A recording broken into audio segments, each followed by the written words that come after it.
Misconceptions. We're all waiting to die. That's probably the biggest misconception, and it's the Valley is God's waiting room. Another misconception is that there are no young people here. 20 years ago, that might have been more true, but a lot of these young people who can actually commute from home, they're here now. And Palm Desert is the retail center for the Valley, and we're seeing young people out on the streets more and walking and socializing. So we're seeing a lot of differences like that. That's Joe Wallace, CEO of the Coachella Valley Economic Partnership, and Jan Harnick, Mayor Pro Tem of the City of Palm Desert and the past chair of CVEP, talking about why the Palm Springs Coachella Valley isn't your grandparents' retirement community anymore. We'll find out why young entrepreneurs have discovered this economic oasis in Southern California on this edition of the Public Record Podcast.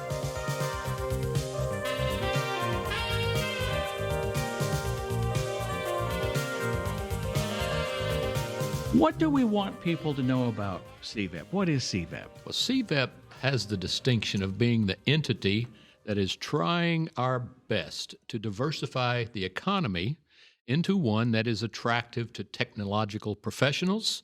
And, one of our initiatives right now is to take advantage of telecommuting, because we can get people to come to this valley because of the lifestyle it offers. It gets rid of a lot of the hassles on the coast, and they can work from their house. They can work from one of our offices here. They can make coastal money and get twice as much house and about 2 hours a day less in traffic.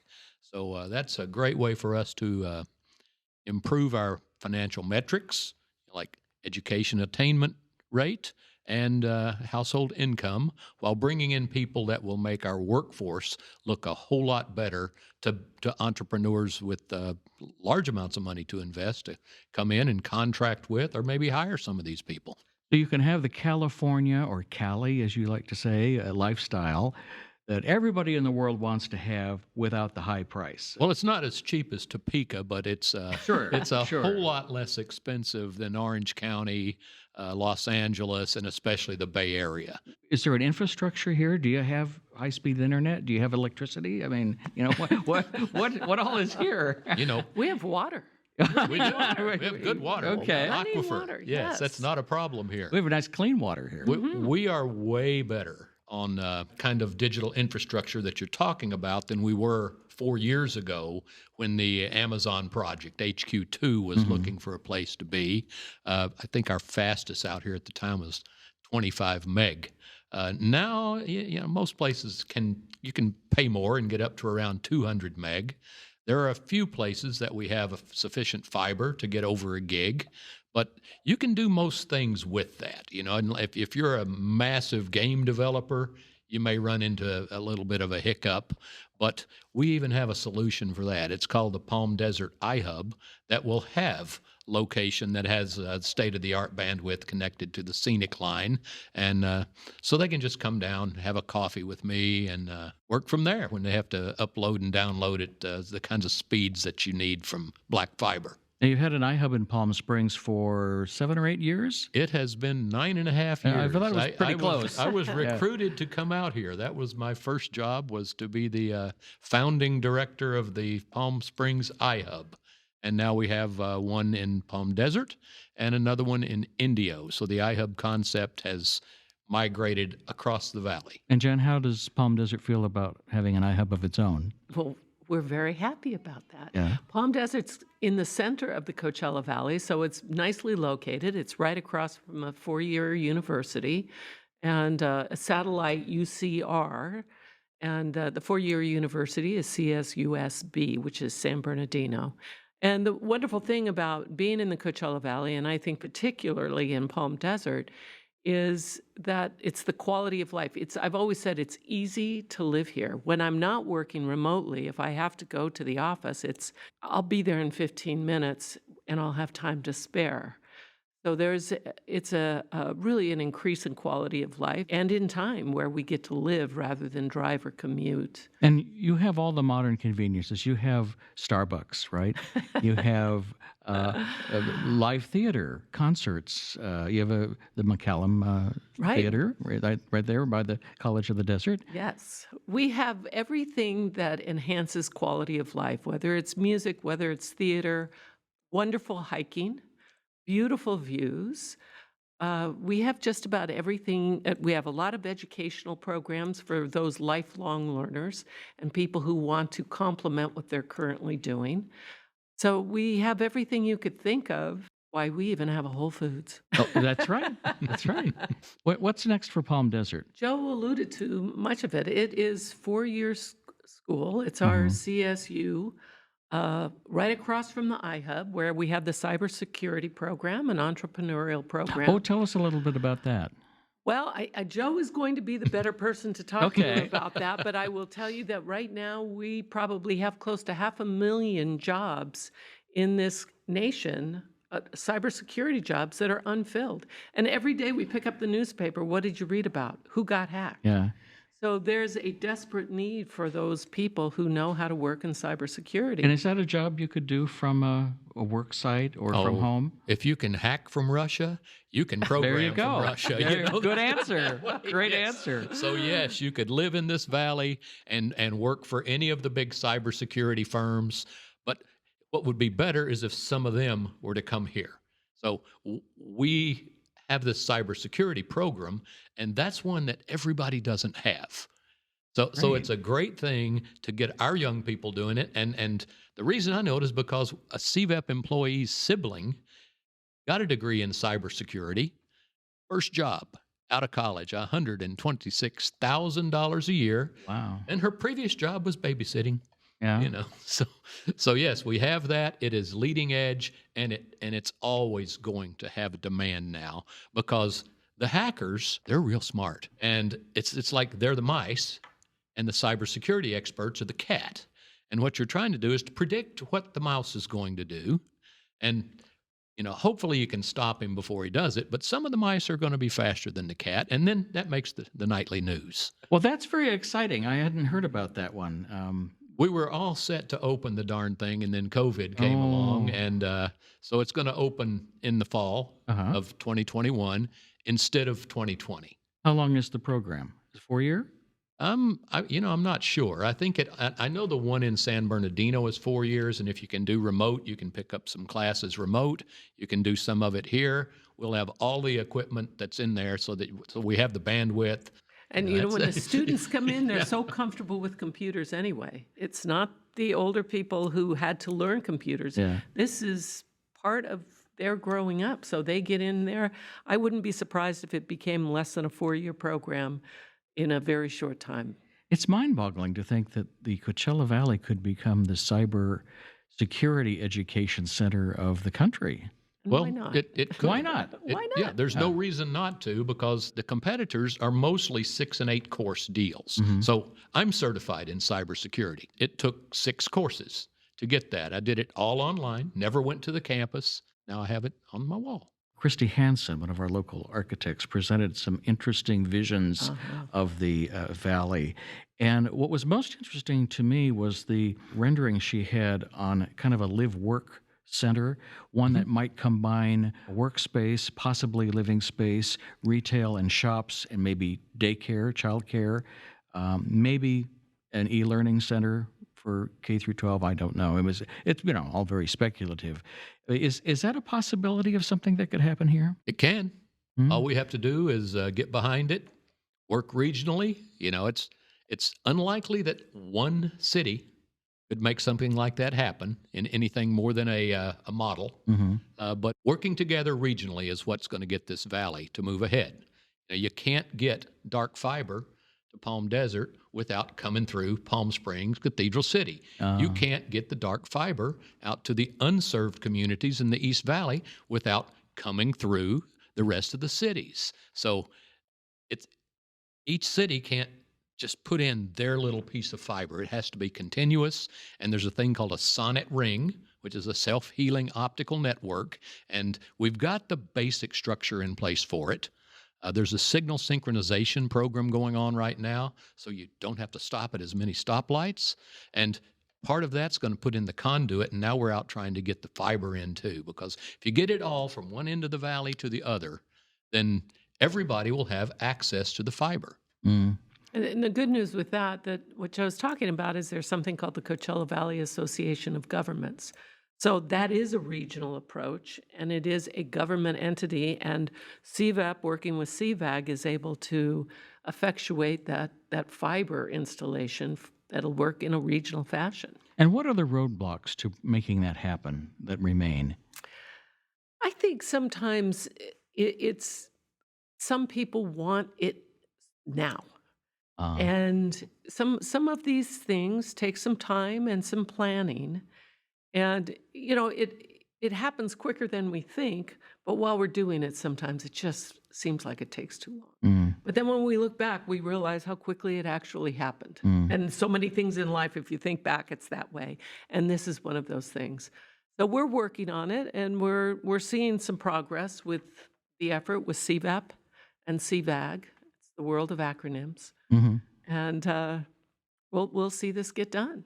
And CVAG is the Coachella Valley Association of Governments. Right. So it's all 9 cities plus the tribe and some unincorporated areas here in the Coachella Valley. So all of these groups, by kind of a government mandate, we all work together. And when that happens, that's when the best result is had. And CVEP is taking advantage of that. And the result is the best result possible for the whole region.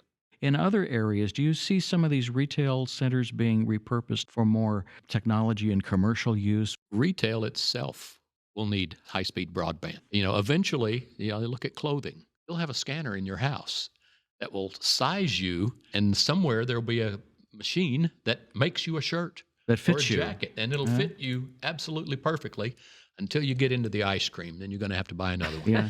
Well, And we like ice cream here, by the way. we'll all be wearing onesies with an ice cream cone on the front, right? And they'll have lots of stretch. Everything is going to have to be wired. Even hospitality and tourism, the things that have driven this economy. If someone wants to come here and they need to communicate for business purposes or even for family purposes, if we don't have it here, they won't come. Mm-hmm. They'll go somewhere that has it. And our hospitality industry recognizes in order to be truly successful, they must have that high-speed internet. And whether it's when you're watching Netflix or something like that and you're waiting for it to download, those are the things we have to address. And when we have people who come here to visit, whether it's for business or pleasure, they still are connected and they still do their remote work. So we need that very badly.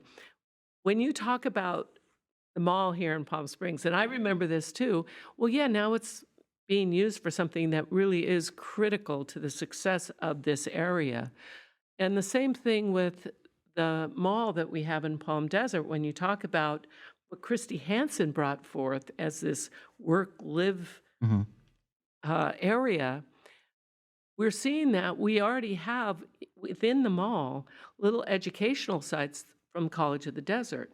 And we're looking at one of the areas, seeing if we can't build housing there.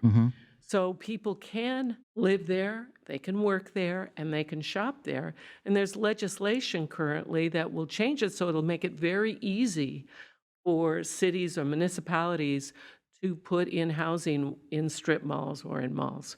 We haven't talked about the fact that we have not one, but 2 airports here. Yeah. We have 3. Where's the other one? Bermuda Dunes. Oh, well, Jackie Cochran, and across the street yeah, here that's at true. Palm Springs International. I don't often include that, but that's a legitimate airport too. So we have Palm Springs International Airport, which takes flights from all over the world, and it's been around forever. But we also have the Jackie Cochran Airport. Tell us a little bit about what that one does.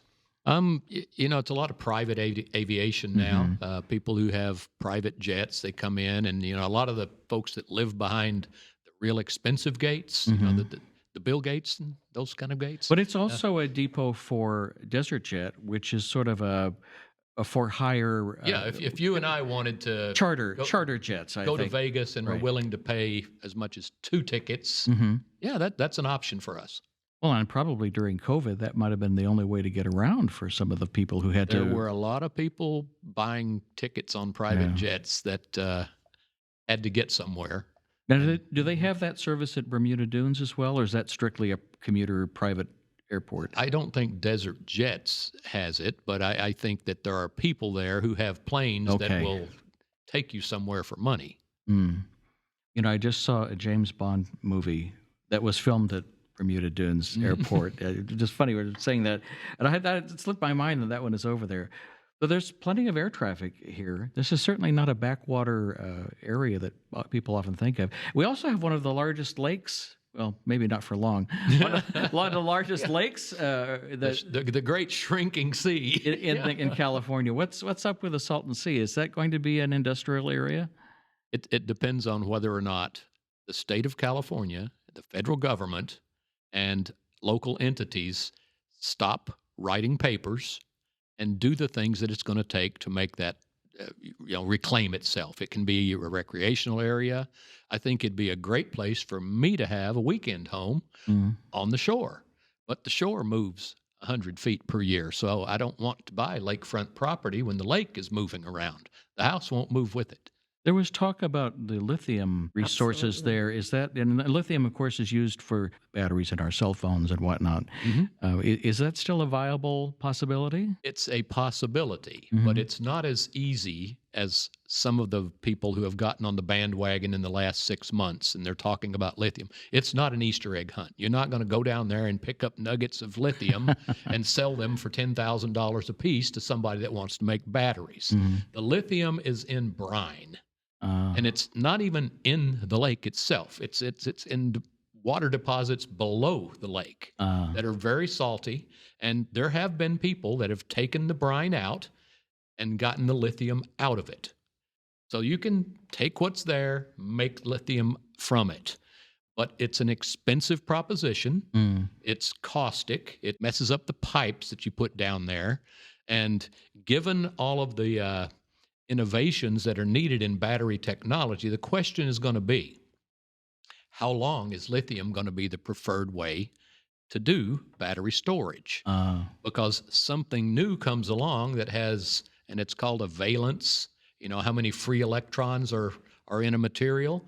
Something better than lithium comes along, and all of a sudden, the same thing happens there that's happening to coal mines right now. There's still plenty of coal in the ground in the United States, but it costs more to get it out, and it pollutes, and so the cost of using the coal is stranding the coal in the ground. The same thing will happen with this lithium if they don't move on it very quickly, and you have to compete with the other two big guys in the lithium market. That's called Chile and China. And if they're willing to pollute the daylights out of everything in sight and work people for $1 an hour, we're probably not going to be competitive with them. So the question is, do we currently have a competitive process? The answer is no. Can it happen? It can always happen if we can get out of our way and make it happen. What about geothermal? There's plenty of it. Plenty of it, and it works great. It's they generate power down there. There's several geothermal plants. You can look at them. They're the ones that look like a smokestack, Right. but it's really just heated air that's going out the top. It's not polluting like Pittsburgh was 50 years ago. And some of those multi-acre greenhouses you see out there that grow our produce, those are heated and watered with water from the geothermal. What do the city leaders think will happen to the Salton Sea? Best case scenario. Well, at our last meeting, we had a discussion about it because there are different schools of thought of ways to, some say shrink it down a little bit, and some say no, take water from either the Gulf of Mexico or the Pacific Ocean and bring the water and bring it back to what it once was as far as size. The fact is, it's saltier than the ocean. So if you brought in ocean water, you would probably that would have a little desalination impact on that Salton Sea. But it's up. There's always a study, and they're studying it now, and we'll see, as Joe said, how many papers are they going to write on it? And there was a great article just this weekend about it, where they got in depth about how are we going to address this, and we need to. Anything else you'd like to add about the future economic outlook of the Coachella Valley? It's exciting because there's people like Joe Wallace here and CVEP who see that there's more than just a party, and it takes a lot to build the foundation for something like this, so that in doing so, not only do we attract a skilled workforce, and we attract the people, the exciting, creative, innovative people who want to be in a place where they have a higher quality of life, but at the same time, we lift everybody in our region, and they have the opportunity for better paying jobs and an exciting lifestyle and a high quality lifestyle. The reason that I'm so energized right now at the possibilities is because COVID forced our little entities to work together. So it's proven that it works. So let's build on that cooperation. Let's build on what we've done in the last year and go build a better valley. Working together is one of those things that we add to the good that came out of COVID. Well, thank you both. Thank you. My guests have been Joe Wallace, CEO of the Coachella Valley Economic Partnership, and Jan Harnick, Mayor Pro Tem of the City of Palm Desert and past chair of CVEP. The Public Record Podcast is a public service of the Public Record, the Coachella Valley's Business News Weekly. I'm Ken Allen, Managing Editor. Thanks for listening. Please share this podcast with your friends and be sure to click the subscribe button.